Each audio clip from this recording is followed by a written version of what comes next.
ভালো জিনিসগুলো নিয়ে নিজেকে সাজানো দরকার। কথা বলেন। জামাত ইসলামের মতো, হেফাজতে ইসলামের মতো আন্দোলনের স্পিরিট থাকতে হবে। চিল্লা এখন ঠিক কিনা?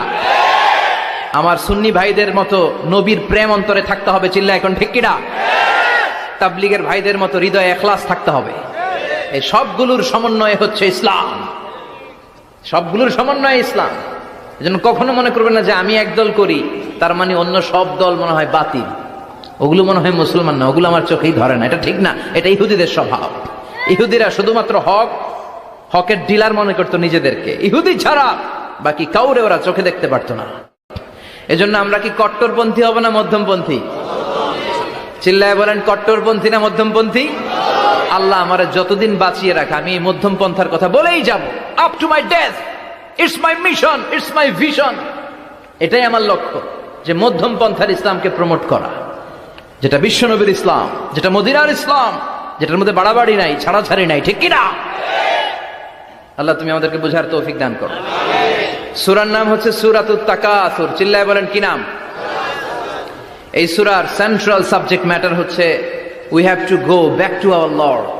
আমাদেরকে ফিরে যেতে হবে আমাদের রবের কাছে। আমরা কেউ আজীবন থাকতে আসি নাই। থাকতে পারবো আজীবন? দাদা চলে গেল, বাবা চলে গেল, মা চলে গেল, মামা চলে গেল, খালু চলে গেল, এরপর আমাদের টনক নড়ে না, তাই না? পাগল পাড়া হয়ে আছে এই পৃথিবীর জন্য। মরতে যে হবে এটা ভাববার সময়টুকু আমাদের নেই। আমরা ব্যস্ত আমাদের ক্যারিয়ার নিয়ে, আমাদের লাইফ নিয়ে, আমাদের সমাজ নিয়ে, আমাদের ফ্যামিলি নিয়ে, আমাদের সন্তান আর সম্পদ নিয়ে আমরা super busy. We are leading a very super busy life. We don't have even a single time to think about death. মৃত্যু নিয়ে ভাবার একটা মুহূর্ত আমাদের নাই। কিন্তু পৃথিবীর সবচাইতে সুনিশ্চিত বিষয় হচ্ছে মৃত্যু। ঠিক কিনা? The most certain thing in our life is death.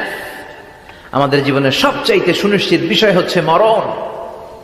মরবই আমরা। And the most uncertain thing in our life is the time of death.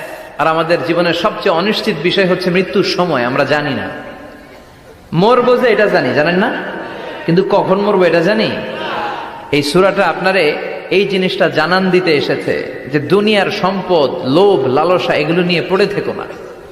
এই যে আমাদের ফ্যামিলি, আমাদের বাচ্চা কাচ্চা, আমাদের এত টাকা পয়সার হিসেব, মাস শেষে বাড়ি ভাড়া, গ্যাসের বিল, এইটা সেটা, আপনি কি মনে করছেন যে আপনি চলে গেলে এগুলো থেমে থাকবে? কিছুই থেমে থাকবে না, সব চলবে আগের মতো, থাকবেন না আপনি। এজন্য শাহাদাত ফয়সাল ওনার ফেসবুকে সর্বশেষে লিখে গিয়েছিল, আমি হীন দুনিয়া, মানে এমন দুনিয়া যেটাতে আমি নাই, সব চলে। সকাল গড়িয়ে বিকেল হয়, শীত শেষ